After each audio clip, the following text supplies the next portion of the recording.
Times has quietly retracted its story about the death of Capitol Police Officer Brian Sicknik on January 8th.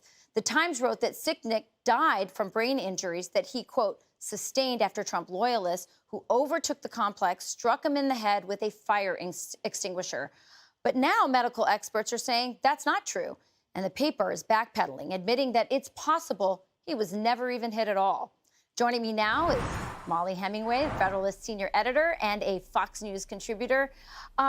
Molly, is that retraction enough? I mean, this story went on for weeks. It was used as evidence in the impeachment trial.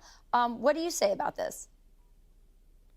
Well, this death of this officer, Brian Sicknik, is so sad, and I feel horrible. Accounts on the record said that he was a loving and lovely man. And his death became something of a political football because the New York Times falsely reported the circumstances of his death. It's very important to get the facts right. They allowed anonymous sources who they previously claimed were law enforcement officials, but now seem to be saying we're not law enforcement officials, to talk about the circumstances of his death in a false manner. And they did it for political purposes.